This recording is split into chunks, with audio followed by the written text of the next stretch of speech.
ஈரோடு தொகுதியில் வெல்லப்போவது அதிமுக தான். பரபரப்பை கிளப்பிய மிக முக்கியமான ஒரு புள்ளி. எதை பற்றித்தான் இந்த வீடியோவில் நம்ம பார்க்க போகிறோம் நண்பர்களே.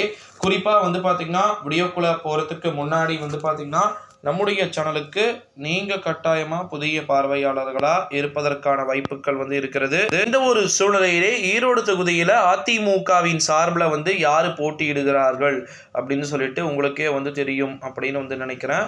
ஈரோடு தொகுதியில ஓகேங்களா, அதிமுகவின் சார்பில் இந்த ஒரு சூழ்நிலையிலே திமுகவின் சார்பிலையும் பாத்தீங்கன்னா அங்க ஒருவர் போட்டியிடுகிறார்.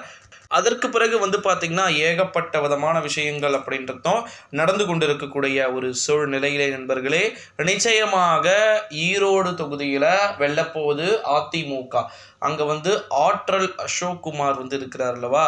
ஸோ மிக பிரம்மாண்டமான ஒரு வெற்றியை அவர் பெறுவதற்கு வாய்ப்புகள் இருக்கு. ஈரோடு தொகுதினா ஆற்றல் அசோக்குமார் தான். அங்கே அதிமுகவின் சார்பில் பார்த்தீங்கன்னா போட்டியிட்டு வெற்றியை பெற்ற ஒருவர் உங்களுக்கே தெரியும் அப்படின்னு நினைக்கிறேன்.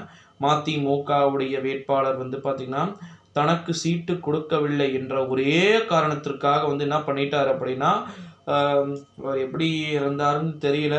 இயற்கை அப்படின்னு சொன்னாலும் கூட அதை ஏற்றுக்கொள்ள மனது அங்கே இருக்கக்கூடிய தொண்டர்களுக்கு நிச்சயமாக கிடையாது. அதற்கான வாய்ப்புகளும் சாத்தியக்கூறுகளும் அப்படி கிடையாது. அவர் அப்படி பண்ணக்கூடிய ஆளும் கிடையாது அப்படின்னு சொல்லிட்டு ஒருபுறம் தகவல்கள் என்பது ஒருபுறம் வெளியாகி கொண்டிருக்கக்கூடிய ஒரு சூழ்நிலையில நண்பர்களே, ஈரோடு தொகுதியில உண்மையில யாருதான் தன்னுடைய வெற்றியை நிலைநிறுத்த போறாங்க அப்படின்றத நம்ம கண்டினியூஸா வெயிட் பண்ணி தான் பார்க்கணும் நண்பர்களே. குறிப்பா பார்த்தீங்கன்னா ஈரோடு தொகுதி அப்படின்றது ரொம்ப ரொம்ப மிக முக்கியமான ஒரு தொகுதியா பார்த்தீங்கன்னா இருக்கிறது. அந்த தொகுதியில வெல்லப்போவது யாராக இருக்கும் என்று நீங்கள் நினைக்கிறீங்க? ஏன்னா நிறைய மாற்றங்கள் இருக்கக்கூடும் என்று எதிர்பார்க்கப்படுகிறது. ஓகேங்களா. ஸோ இந்த ஒரு சூழ்நிலையிலே ஈரோடு தொகுதி அதிமுகவுக்கு ஒரு ரொம்ப ரொம்ப மிக முக்கியமான ஒரு வெற்றியா இருக்கிறதுக்கான வாய்ப்புகள் மற்றும் சாத்தியக்கூறுகள் இருக்கிறது அப்படின்னு சொல்லலாம். ஸோ அதனால அதையுமே கூட நம்ம கண்டினியூஸாக வெயிட் பண்ணி தான் பார்க்கணும்.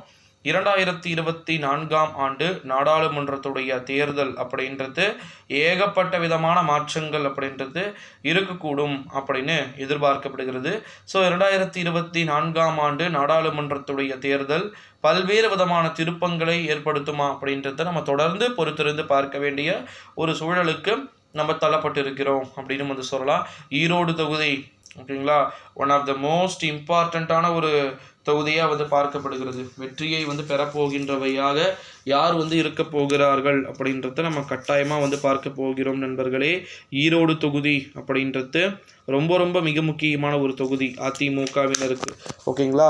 இந்த ஒரு சூழ்நிலையிலே சற்று முன்பு ஈரோடு தொகுதியில் வெல்லப்போகின்றவர்களாக யார் யாரெல்லாம் இருக்க வாய்ப்புகள் இருக்குது அப்படின்றத நம்ம கட்டாயமாக பார்க்கத்தான் போகிறோம் நண்பர்களே.